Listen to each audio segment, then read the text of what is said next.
Selamat pagi Bapak Ibu Saudara yang dikasihi Tuhan Yesus Kristus. Sebelum ibadah dimulai, perkenankan kami menyampaikan berita jemaat pada hari ini, Minggu tanggal 21 Juni 2020. Kami menyampaikan kembali bahwa dengan memperhatikan situasi yang ada saat ini, khususnya di Salatiga, maka ibadah selama bulan Juni 2020 masih diselenggarakan secara online dalam ibadah keluarga di rumah masing-masing. Video ibadah online disediakan oleh gereja. Bagi warga jemaat yang tidak bisa mengakses video, gereja akan menyediakan liturgi dan bahan khotbah cetak. Persembahan minggu dalam ibadah di rumah, persembahan bulanan, perpuluhan, unduh-unduh, dan persembahan ucapan syukur yang lain bisa dihimpun dengan 3 cara. Yang pertama, melalui amplop yang dihimpun melalui bendera blok atau kelompok PA. Untuk selanjutnya bisa diserahkan ke kantor gereja. Yang kedua, melalui transfer ke rekening gereja. BRI account 185.3.000.51.8 atas nama Wiji Astuti, atau BCA account 320-232-3232 atas nama GKJ Salatiga. Yang ketiga, melalui QRIS dan berkodenya ditampilkan. Ibadah di Pepantah Kayuwangi dan Gedong. Mulai tanggal 14 Juni 2020 yang lalu, ibadah di Pepantan sudah kembali dilaksanakan di gedung gereja. Hal ini dimungkinkan oleh karena kondisi secara umum wilayah Kecamatan Banyu Biru termasuk zona hijau. Sesuai hasil rapat koordinasi BKSAG Kecamatan Banyu Biru dan Kabupaten Semarang, daerah yang dinyatakan sebagai zona hijau diperkenankan menyelenggarakan ibadah di gereja dengan tetap melaksanakan protokol kesehatan. Selain itu, juga sudah ada surat rekomendasi atau izin dari pemerintah Gedong untuk kembali mengadakan ibadah di gereja. Mohon dukungan doa untuk melaksanakan ibadah di Pepantan ini. Yang ketiga, pelayanan katekisasi baptis dewasa dan CD dilayani secara online melalui media Google Meet. Pertemuan sudah berjalan sebanyak 7 kali. Untuk kelas katekisasi yang baru akan dibuka sekitar bulan September 2020. Pelayanan sakramen baptis dan CD untuk saat ini masih ditunda pelaksanaan. Yang kelima, PAPWJ dilaksanakan secara online melalui media WA Group. Untuk PA selanjutnya akan diadakan pada hari Jumat, tanggal 26 Juni 2020 dengan tema Ketika Aku Dipermalukan, dipandu oleh Pendeta Wiji Astuti. Pemberkatan dan peneguhan nikah. Jika tidak ada yang keberatan yang sah dari warga jemaat, majelis akan melayani kebaktian khusus pemberkatan dan peneguhan nikah bagi Mutia Ayu Krismanda, putri Bapak E.M. Rahman dan Ibu Kristina Herianti, warga GKJ Salatiga, wilayah Jetis Timur, dengan Bayu Aji Setioko, putra almarhum Bapak Bambang Ari S dan Ibu Wahyu B, warga GKJ Salatiga Utara. Pada hari Sabtu 4 Juli 2020 pukul 10 waktu Indonesia Barat dilayani oleh Pendeta Wiji Astuti. Pelayanan pemberkatan dan peneguhan pernikahan dilakukan sesuai dengan panduan yang ditetapkan oleh majelis gereja dengan memperhatikan dan memberlakukan protokol kesehatan. Mohon dukungan doa dari jemaat. Kami membuka kesempatan bagi warga jemaat atau kelompok paduan suara yang akan memberikan persembahan pujian secara online dalam ibadah minggu. Dalam hal ini bisa menghubungi Pendeta Wiji Astuti di nomor WA 085 103 186 264 1 minggu sebelum ibadah. Pelayanan ibadah minggu saat ini dilayani oleh Pendeta Stefanus Yosi Nugraha. Demikian berita jemaat minggu ini. Selamat menyiapkan hati memasuki ibadah. Tuhan Yesus memberkati.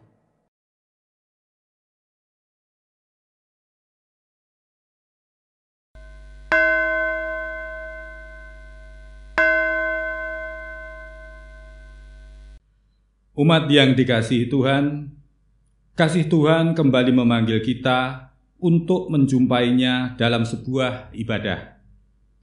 Kemurahannya yang begitu luar biasa senantiasa dinyatakan dalam kehidupan kita. Komitmennya untuk selalu memelihara, menuntun, menolong, dan mencurahkan berkat kepada umatnya tiada pernah henti, selalu mengalir. Oleh karenanya, mari kita nyatakan kesetiaan, ketaatan, dan komitmen kita kepada Tuhan melalui perjumpaan diri kita dengannya dalam ibadah.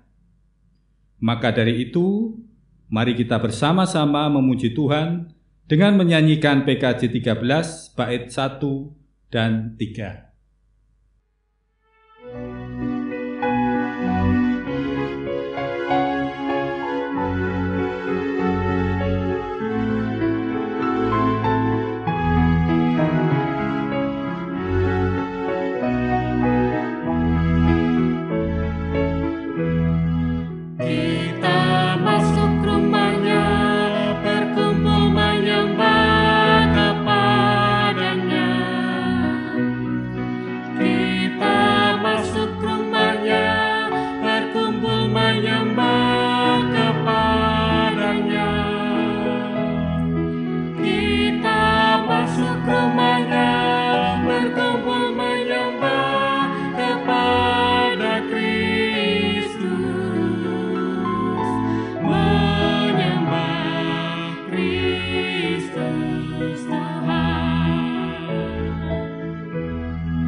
Umat yang dikasihi Tuhan, ibadah minggu ini mari kita khususkan dengan pengakuan bahwa pertolongan kita adalah dari Tuhan yang menciptakan langit dan bumi dan yang memelihara seluruh ciptaannya dengan setia.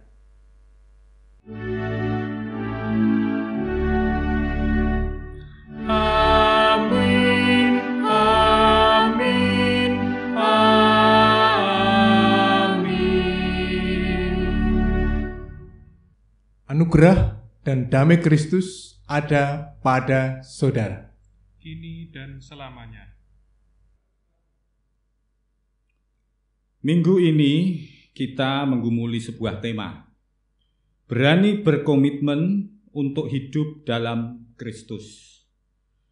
Melalui tema ini kita diingatkan akan komitmen kita untuk menyatakan, melakukan, dan membawa kebenaran Kristus di tengah-tengah kehidupan ini. Di satu sisi kita sadar bahwa kebenaran yang kita imani dalam Kristus harus disampaikan. Tetapi di sisi lain kita juga memiliki perasaan khawatir ketika komitmen kepada Kristus harus diperhadapkan pada cara hidup dunia. Mari kita mengakui dosa di hadapan Tuhan melalui doa. Bapa di dalam surga, ampuni kami ketika kami belum mampu membuat komitmen dan menjalani komitmen yang sungguh kepada Kristus. Kami seringkali mencari jalan aman untuk menghindari kesulitan dalam hidup. Kami lupa bahwa seharusnya kami menghidupi spiritualitas Yesus di tengah-tengah kehidupan ini. Terlebih saat-saat di mana dunia terkapar menghadapi pandemi virus COVID-19. Kami seharusnya keluar dari diri kami untuk menjumpai Tuhan dan sesama. Oleh karenanya ya Tuhan, kami ingin terus berusaha menyatakan komitmen kami kepada Kristus sekalipun di luar sana situasi begitu menggetarkan hati, tetapi kami mengimani dengan siapa kami berjalan, yaitu dengan Yesus Kristus, Sang Juru Selamat kami yang berkuasa.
Umat yang dikasihi Tuhan, karena kasih Tuhan yang begitu besar, Tuhan selalu membuka tangan untuk menerima ungkapan penyesalan dan pertobatan kita. Demikianlah anugerah Tuhan. Sebab kamu telah dibeli dan harganya telah lunas dibayar, karena itu muliakanlah Allah dengan tubuhmu. Syukur kepada Allah karena Tuhan yang Maha Kasih telah berkenan mengampuni dan memulihkan hidup kita.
Umat yang dikasihi Tuhan, mari sebelum kita bersama-sama membaca serta merenungkan firman Tuhan, kita mohon pimpinan Tuhan di dalam penyertaan Roh Kudus-Nya.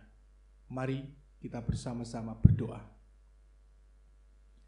Ya Tuhan Allah Bapa kami yang bertahta di dalam kerajaan surga yang maha mulia, Tuhan Allah yang kami kenal di dalam nama Yesus Kristus, perkenankan di saat ini ya Tuhan, kami memohon disertai dengan segala kerendahan hati kami untuk kiranya Roh-Mu yang kudus menuntun setiap kami, hamba-Mu yang berkatakan firman, umat yang ada di rumah yang akan mendengarkan firman, biarlah kami semua ada di dalam tuntunan penyertaan Roh-Mu yang kudus, sehingga firman yang ditaburkan, firman yang diterima itu sungguh-sungguh berasal dari kehendak, dan sungguh-sungguh melalui pertolongan Roh-Mu yang kudus, firman itu tidak akan berlalu dengan sia-sia, tapi sungguh-sungguh memberi makna, memberi arti, memberi nilai dalam diri dan perjalanan kehidupan kami. Oleh karenanya ya Tuhan, berbicara pada setiap kami semua siap untuk mendengarkannya. Di dalam nama Tuhan Yesus Kristus, doa ini kami panjatkan kepada Allah Bapa di surga. Amin.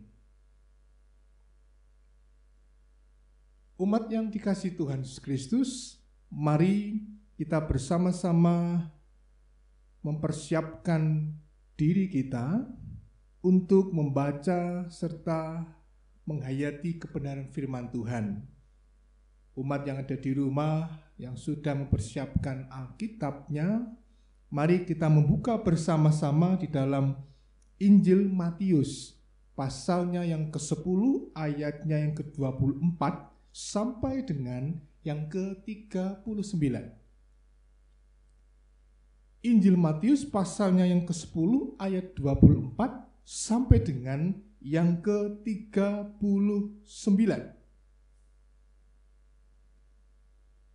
Semoga semua sudah menemukan. Baik, saya akan membacakan bagi Bapak, Ibu, dan saudara-saudara sekalian. Seorang murid tidak lebih daripada gurunya, atau seorang hamba daripada tuannya. Cukuplah bagi seorang murid jika ia menjadi sama seperti gurunya, dan bagi seorang hamba jika ia menjadi sama seperti tuannya. Jika tuan rumah disebut Beelzebul, apalagi seisi rumahnya. Jadi, janganlah kamu takut terhadap mereka, karena tidak ada sesuatu pun yang tertutup yang tidak akan dibuka, dan tidak ada sesuatu pun yang tersembunyi yang tidak akan diketahui. Apa yang kukatakan kepadamu dalam gelap, katakanlah itu dalam terang. Dan apa yang dibisikkan ke telingamu, beritakanlah itu dari atas atap rumah. Dan janganlah kamu takut kepada mereka yang dapat membunuh tubuh, tetapi yang tidak berkuasa membunuh jiwa. Takutlah terutama kepada Dia yang berkuasa membinasakan baik jiwa maupun tubuh di dalam neraka. Bukankah burung pipit dijual 2 ekor seduit? Namun seekor pun daripada yang tidak akan jatuh ke bumi di luar kehendak Bapamu. Dan kamu, rambut kepalamu pun terhitung semuanya. Sebab itu janganlah kamu takut, karena kamu lebih berharga daripada banyak burung pipit. Setiap orang yang mengakui aku di depan manusia, aku juga akan mengakuinya di depan Bapa-Ku yang di surga. Tetapi barang siapa menyangkal aku di depan manusia, aku akan menyangkalnya di depan Bapa-Ku yang di surga. Jangan kamu menyangka bahwa aku datang untuk membawa damai di atas bumi. Aku datang bukan untuk membawa damai, melainkan pedang. Sebab aku datang untuk memisahkan orang dari ayahnya, anak perempuan dari ibunya, menantu perempuan dari ibu mertuanya. Dan musuh orang ialah orang-orang yang ada seisi rumahnya. Barang siapa mengasihi bapa atau ibunya lebih daripadaku, ia tidak layak bagiku. Dan barang siapa mengasihi anaknya laki-laki atau perempuan lebih daripadaku, ia tidak layak bagiku. Barang siapa tidak memikul salibnya dan mengikut aku, ia tidak layak bagiku. Barang siapa mempertahankan nyawanya, ia akan kehilangan nyawanya. Dan barang siapa kehilangan nyawanya karena aku, ia akan memperolehnya. Demikian firman Tuhan. Yang berbahagia ialah mereka yang mendengarkan firman Tuhan dan yang memeliharanya. Haleluya.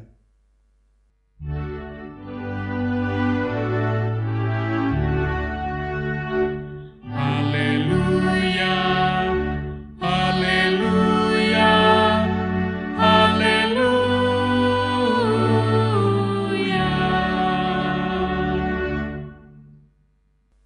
Umat yang dikasihi oleh Tuhan, sadar atau tidak, setiap saat kita selalu membuat keputusan.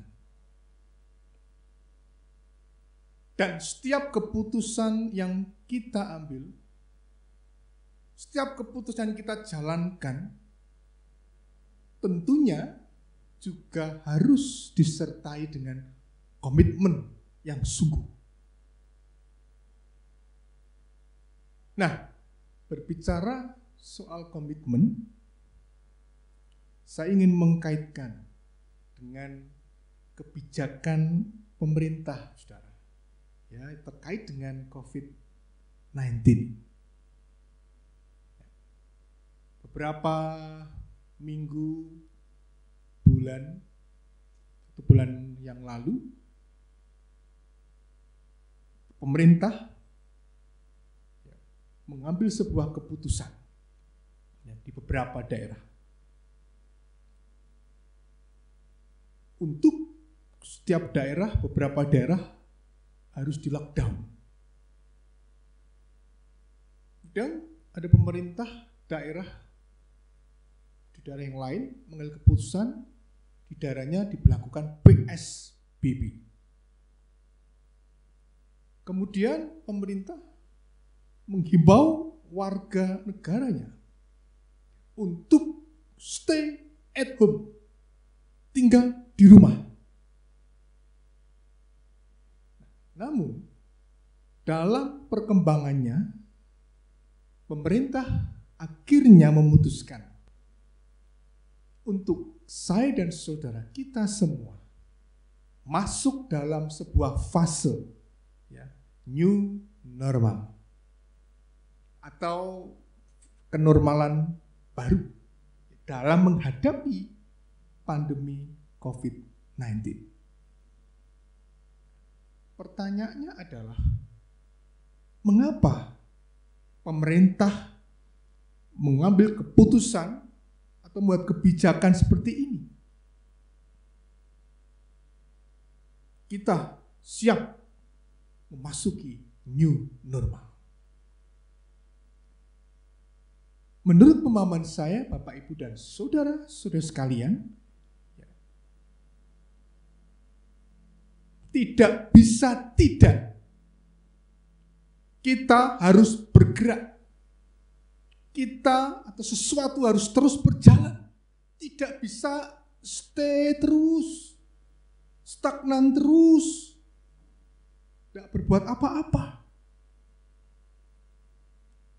Asumsi saya, pemerintah dengan segala komitmennya untuk pembangunan bangsa, untuk kemanusiaan, mereka mengambil keputusan untuk apa? Tidak berdiam diri terus, harus berbuat sesuatu, harus beradaptasi dengan virus corona.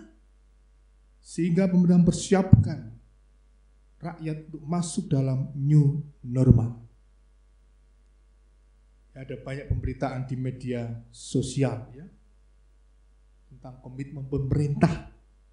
Pemerintah tidak ingin mengorbankan rakyat. Faktor sosial ekonomi tidak boleh diabaikan. Masyarakat harus tetap produktif dan aman di waktu yang bersamaan. Sambil protokol kesehatan itu harus tetap diberlakukan secara ketat.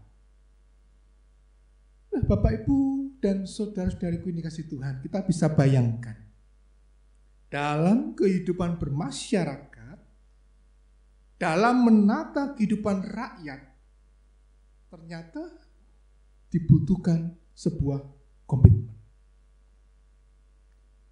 Pemerintah komit akan keselamatan warganya. Pemerintah ini komit akan kesejahteraan warganya, saudara. Nah, ternyata dalam hal iman pun juga demikian. Dalam hal iman, dalam menjalani keberimanan kita ternyata harus punya komitmen, saudara. Tidak setengah-setengah, harus punya komitmen yang jelas, yang sungguh-sungguh, tidak mudah goyah, bahkan rela mengorbankan nyawa, rela dimusuhi oleh orang lain, bahkan oleh keluarga sendiri.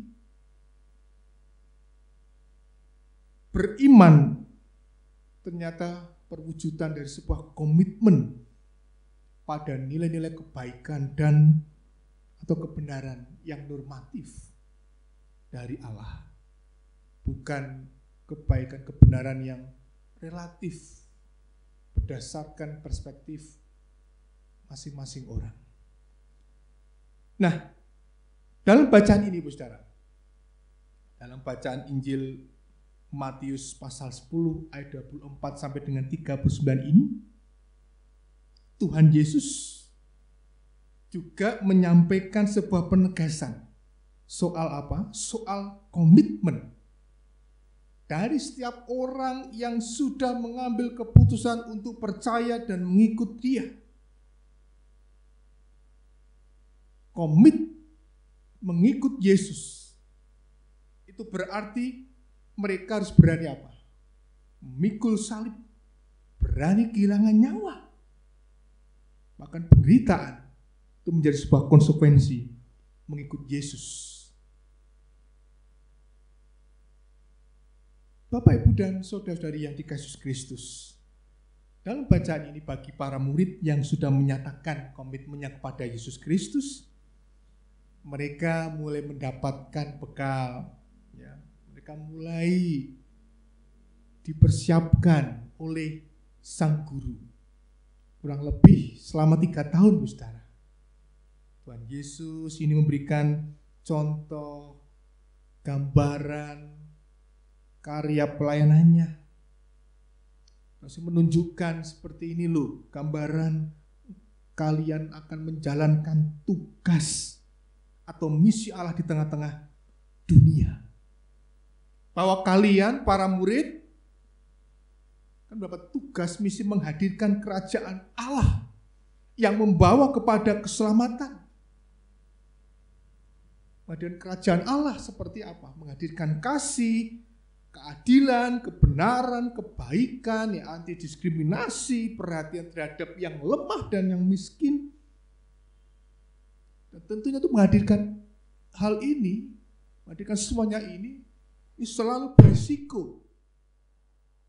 Berisiko karena apa?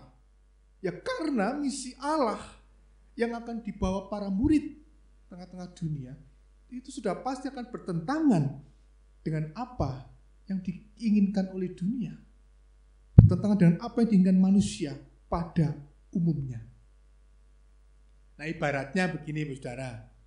Ketika kita mau melakukan sesuatu, ya, mau berbuat sesuatu, tetapi ternyata orang-orang di sekitar kita memiliki cara berpikir yang berbeda dengan kita. Maka apa yang terjadi?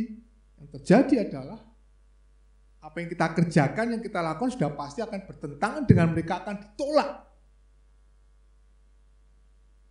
Nah, kenyataan seperti inilah yang dialami oleh Yesus dalam menjalankan misi Allah di tengah-tengah dunia. Menghadirkan cinta, kasih, keadilan, kebenaran, kebaikan, perdamaian, dan sebagainya. Segala apa yang dikerjakan oleh Yesus itu ternyata bergesekan, tidak berjalan sesuai dengan keinginan dunia. Ya benar, ada risiko ketika misi Allah dia di tengah-tengah dunia. Yesus bahkan para muridnya itu akan selalu ditentang, disingkirkan, dicaci, bahkan ekstrimnya akan dibunuh. Nah, umat yang dikasihi Yesus Kristus, dalam konteks bacaan ini, para murid sebagai orang-orang yang dipilih, dipanggil, memiliki tugas yang sama dengan gurunya, yaitu Yesus Kristus. Nah, bacaan ini kita bisa melihat bagaimana Yesus sadar bahwa tidak selamanya dia ada di dunia. Oleh karena Yesus butuh mitra. Untuk apa? Untuk supaya bisa menjangkau seluruh dunia. Nah, untuk itulah Yesus mempersiapkan para murid yang akan menjadi alat kepanjangan tangannya di dunia. Yesus mempersiapkan mental para murid supaya mereka siap ya untuk menghadapi segala risiko, siap untuk mendapatkan ancaman dalam berbagai bentuk apapun. Dan berulang-ulang kali Yesus mengatakan bahwa seorang hamba pasti akan mengalami apa yang dialami oleh tuannya. Demikian juga setiap murid pasti akan juga mengalami apa yang dialami oleh gurunya. Nah, umat yang dikasihi oleh Yesus Kristus berkaitan dengan kesulitan, kesukaran, tantangan ke depan yang akan dihadapi para murid, Yesus mengatakan pada mereka apa? Supaya mereka tidak takut. Jangan takut. Mengapa, saudara? Para murid tidak perlu takut? Ya, karena yang pertama, ada pemeliharaan, penyertaan, bahkan pertolongan dari Tuhan sendiri. Dan yang kedua, mengapa mereka tidak perlu takut? Memang bisa saja para murid terancam nyawanya, tetapi apa yang akan dilakukan dunia terhadap para murid tidak akan meniadakan para murid secara total. Karena mereka hanya bisa membunuh tubuh, ya, tapi tidak bisa membunuh jiwa. Para murid tetap selamat asalkan para murid tetap setia memelihara imannya kepada Yesus Kristus. Bapak, Ibu, dan saudara yang kasih Tuhan, selain risiko eksternal yang dihadapi oleh para murid, ternyata Yesus pun juga menyampaikan ada risiko internal yang ini paling ekstrim yang akan dihadapi, dirasakan oleh pengikut Kristus, yaitu apa? Mereka bisa saja dijauhi oleh keluarga, sanak saudaranya sendiri. Orang-orang yang terdekat dengan mereka bisa menolak mereka karena keyakinan iman para murid kepada Kristus yang berbeda dengan keyakinan iman sebelumnya yang dianut oleh keluarga mereka. Jadi di sini, saudara, menjadi pengikut Kristus butuh komitmen yang total, penuh totalitas, tidak setengah-setengah, siap terima segala risiko, rela dimusuhi keluarga terdekat, bahkan mungkin pasangan sendiri, oleh orang-orang terdekat, bahkan siap harus kehilangan nyawanya. Nah, Bapak, Ibu, dan saudara Yesus Kristus, inilah sebuah realitas konteks yang ingin disampaikan di tengah-tengah kita, saudara. Bahwa konteks bacaan ini memang ditujukan bagi komunitas yang berlatar belakang Yahudi. Kita tahu bahwa orang-orang Yahudi sangat keras dan disiplin. Ketika mereka meninggalkan keyahudian, meninggalkan agama mereka, ini bukan sesuatu yang mudah, sesuatu yang sangat dilarang, bahkan diharamkan. Sehingga ketika orang keluar dari komunitasnya, dari keyakinannya, mereka sudah pasti dibenci. Mereka sudah pasti dicemooh, dicaci maki. Sehingga disinilah penulis Injil Matius menyampaikan kepada para pembaca betapa mengikut Kristus itu penuh dengan risiko, sehingga butuh totalitas dan komitmen yang penuh. Nah, Bapak, Ibu, dan saudara sekalian, saya dan saudara kita semua diperhadapkan saat ini pada situasi yang serius di mana kita harus memilih mau benar-benar ikut Tuhan atau tidak. Kalau benar-benar ingin mengikut Tuhan Yesus, itu artinya kita harus punya komitmen yang sungguh-sungguh, percaya sungguh-sungguh mau hidup benar sesuai dengan apa yang dikehendaki oleh Kristus. Harus bersedia setia untuk selalu menghadirkan karya kebaikan Allah, menghadirkan nilai kerajaan Allah dimanapun kita berada. Siapkah saudara menghadirkan cinta kasih, keadilan, kebenaran, kebaikan, anti diskriminasi, perhatian terhadap yang lemah dan miskin, baik dalam skopa yang kecil, keluarga kita, maupun dalam skopa yang lebih luas lagi, masyarakat, persekutuan kita, tempat di mana kita bekerja, pada konteks kemajuan bangsa dan negara ini. Nah, umat kasih Tuhan, sebagai pun Kristus, saya dan saudara, kita harus komit dengan peran kita. Dimanapun saudara berada, kita harus tetap setia kepada Tuhan. Tetap mau berjalan dalam keadilan dan kebenaran Allah. Dengan bekerja jujur, tanggung jawab, ya, profesional. Tidak tergoda untuk mengambil sesuatu yang bukan menjadi hak atau bagiannya. Demi kepuasan diri, bisa jadi harus kita mengabaikan sesama kita.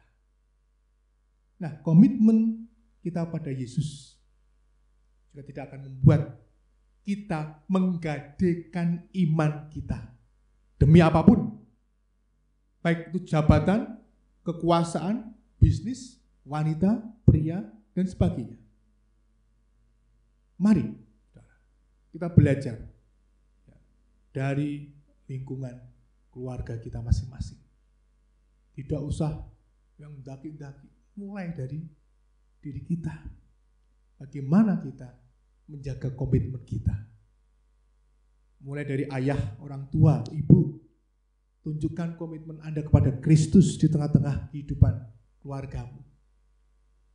Jangan sampai Anda menjadi orang tua, nyuruh anaknya ke gereja pelayanan ya, tapi dia sendiri tidak pernah ke gereja dan tidak pernah pelayanan. Nyuruh anaknya berdoa, baca kitab suci, tapi dia sendiri tidak pernah berdoa atau membaca kitab suci. Ya, bagaimana bisa menjadi teladan yang baik?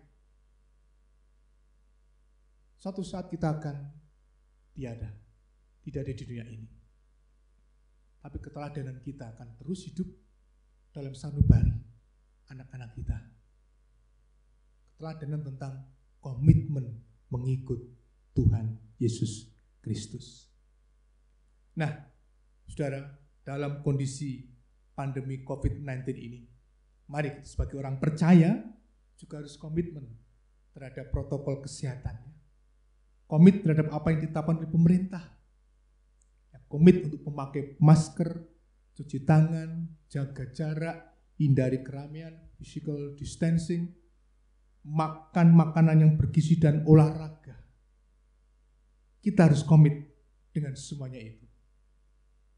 Jangan sampai kita mengabaikannya. Karena semuanya ini adalah hal yang baik, hal yang benar, dan merupakan bagian dari kehidupan iman kita. Saudara, tetap semangat. Tuhan memberkati saudara sekalian. Amin. Mari kita masuk dalam saat teduh sejenak.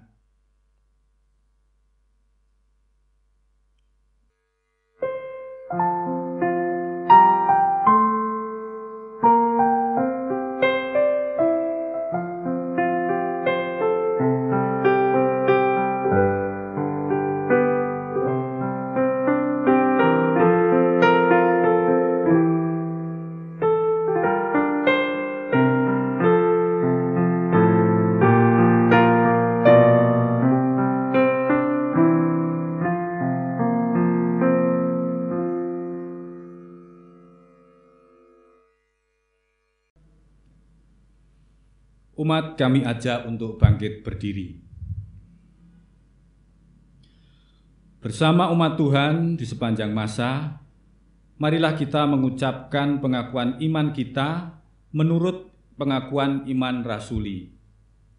Aku percaya kepada Allah Bapa yang Maha Kuasa, Khalik langit dan bumi, dan kepada Yesus Kristus, anaknya yang tunggal Tuhan kita, yang dikandung daripada Roh Kudus, lahir dari anak darah Maria, yang menderita di bawah pemerintahan Pontius Pilatus, disalibkan, mati dan dikuburkan, turun ke dalam kerajaan maut.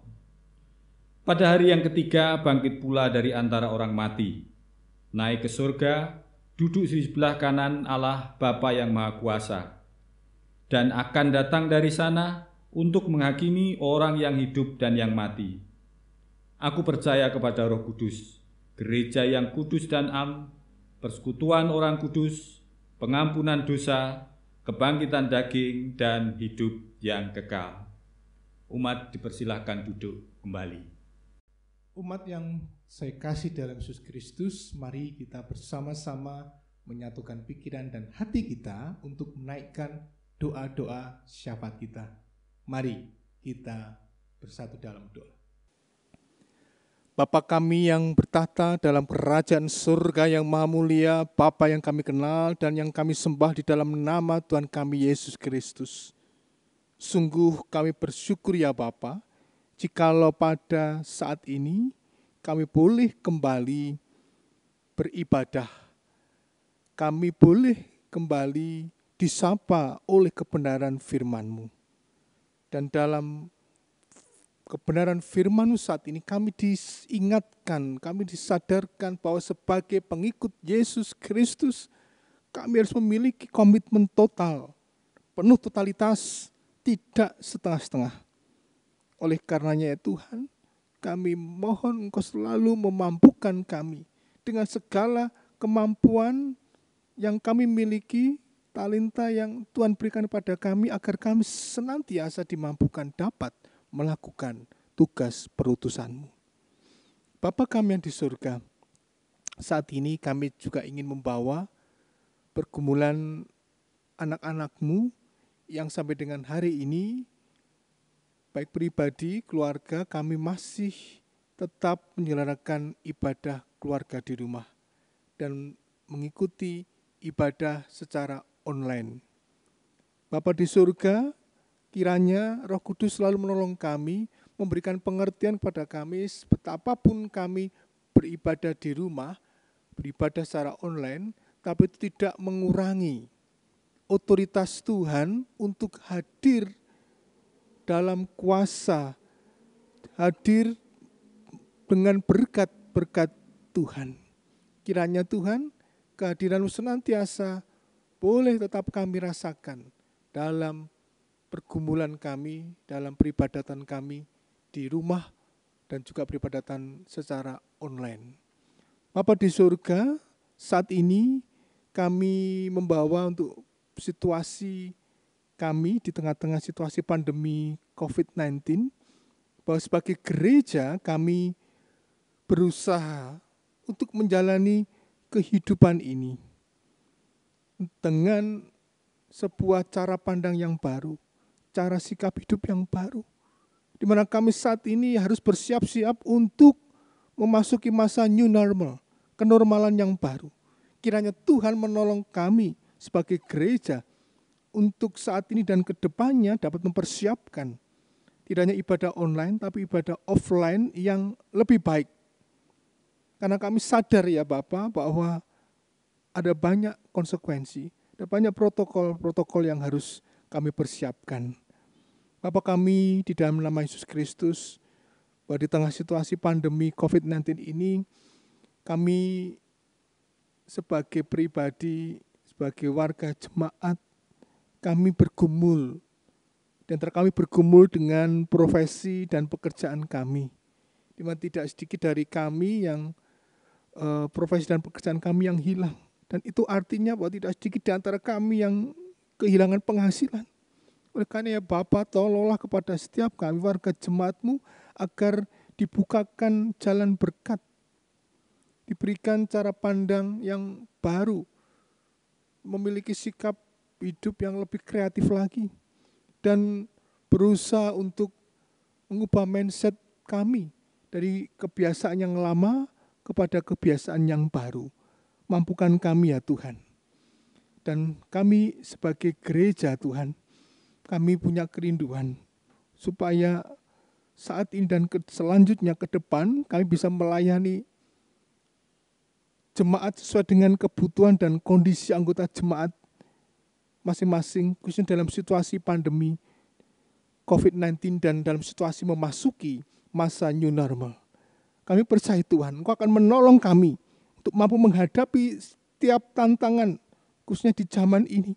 Dan kami percaya Tuhan akan memberkati gereja GKJ Salatiga secara khusus untuk tetap konsisten menjaga komitmen di tengah-tengah godaan dan tantangan di dunia ini.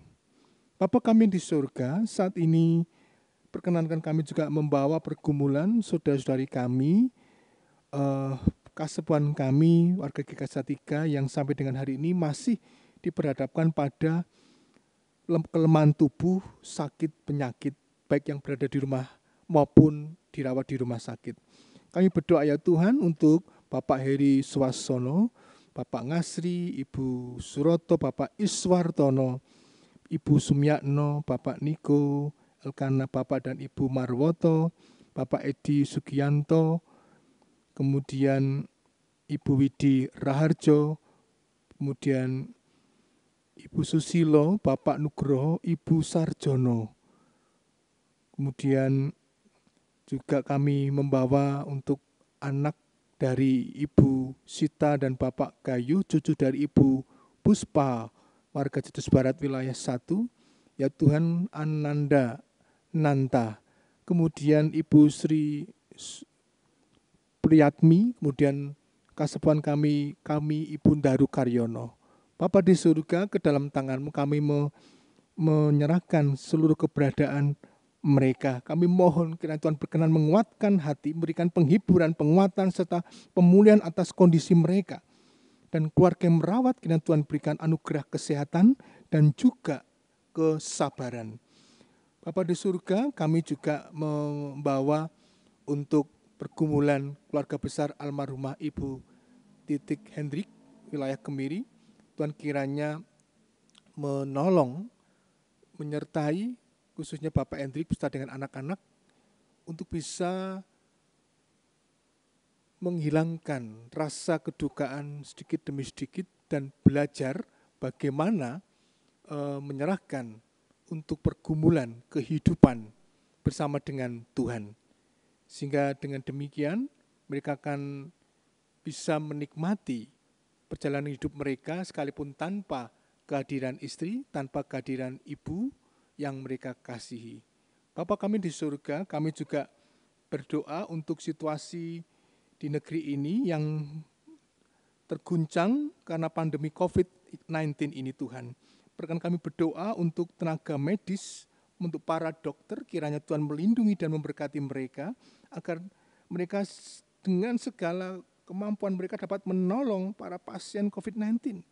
Dan kiranya Tuhan juga menjauhkan mereka dari bahaya, agar mereka tetap menjadi saluran berkat Tuhan untuk dapat merawat, menyembuhkan setiap orang yang perlu perhatian dan rawatan mereka. Berkati anggota keluarga para tim medis Tuhan, untuk mereka juga tetap mendoakan anggota keluarganya yang sekarang sedang berjibaku dengan penyakit COVID-19 ini, untuk menyelamatkan orang-orang yang terkena virus ini. Kami juga berdoa untuk pemerintah, lembaga agama, lembaga pendidikan, lembaga atau instansi yang lain yang ada di negeri ini dapat bersinergi untuk dapat menyambut new normal, menyambut habit yang baru. Kiranya melalui sinergisitas kami boleh bersama-sama berjalan bersama untuk masuk pada kenormalan baru, new normal. Dan untuk itu Tuhan, kami mohon penyertaan-Mu untuk setiap kami, pribadi lepas pribadi, sampai dengan para pemimpin di negeri ini, dari pemerintahan pusat sampai dengan pemerintah di daerah, biarlah kami semua selalu ada di dalam penyertaan Tuhan. Bapa kami yang di surga, inilah seluruh rangkaian doa syafaat kami. Dan kami ingin mengakhiri doa syafaat kami ini dengan menaikkan doa Bapa kami dalam sebuah pujian.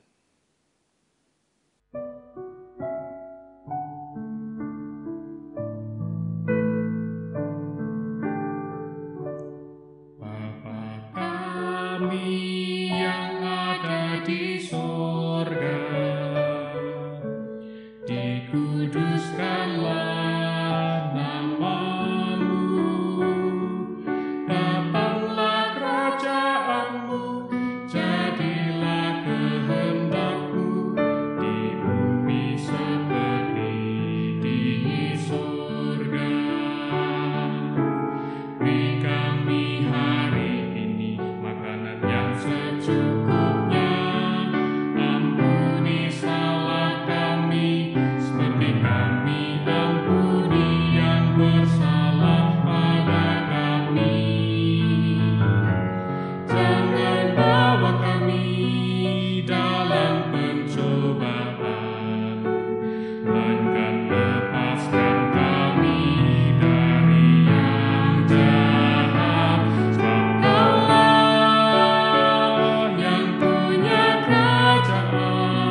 Mari kita menyatakan syukur kepada Tuhan dengan memberikan persembahan kepada-Nya. Dilandasi dengan firman-Nya yang tertulis di 2 Korintus 8 ayat 12. Sebab jika kamu rela untuk memberi, maka pemberianmu akan diterima. Kalau pemberianmu itu berdasarkan apa yang ada padamu, bukan berdasarkan apa yang tidak ada padamu.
Mari kita bersama berdoa. Tuhan Allah Bapa kami yang bertahta dalam kerajaan surga yang maha mulia, sungguh kami bersyukur kalau saat ini kami boleh belajar dan menerima akan firman-Mu. Terima kasih ya Tuhan, kiranya Roh Kudus selalu menuntun, membimbing hati dan pikiran kami, sehingga kami boleh mengerti firman yang kami terima, dan kami pun boleh melakukannya dalam kehidupan kami sehari-hari. Pada saat ini ya Tuhan, kami mempersembahkan sebagian berkat yang kami terima. Kiranya Tuhan berkati, Tuhan sucikan, sehingga persembahan ini boleh kami kelola untuk perkembangan pelayanan di gereja-Mu ini. Saudara-saudara yang mengelola persembahan, kiranya Tuhan berkati, sehingga dapat melakukan tugas dengan baik dan takut akan Engkau. Sebentar, kami akan mengakhiri ibadah ini ya Tuhan, dan selanjutnya kami akan meneruskan ibadah di dalam kehidupan kami masing-masing. Kiranya Tuhan selalu menjaga, menuntun, sehingga kami boleh menjadi anak-anak-Mu yang setia, berbakti, dan akhirnya nama-Mu saja yang dipermuliakan. Ampuni kiranya apabila di dalam kami beribadah dan mempersembahkan ada dosa dan kesalahan. Kiranya Tuhan selalu memberi kami pengampunan. Di dalam nama Tuhan kami, Yesus Kristus, doa ini kami panjatkan. Amin. Umat yang dikasihi Tuhan, arahkanlah hati saudara kepada Tuhan. Teruslah untuk berani menyatakan komitmen saudara kepada Kristus. Sekalipun ada banyak tantangan dan pergumulan yang hebat ke depan, tetaplah percaya bahwa saudara tidak dibiarkan Tuhan sendirian. Dan kini terimalah berkat dari Tuhan. Tuhan memberkati saudara dan melindungi saudara. Tuhan menyinari saudara dengan wajah-Nya dan memberi saudara kasih karunia. Tuhan menghadapkan wajah-Nya kepada saudara dan memberi saudara damai sejahtera. Amin.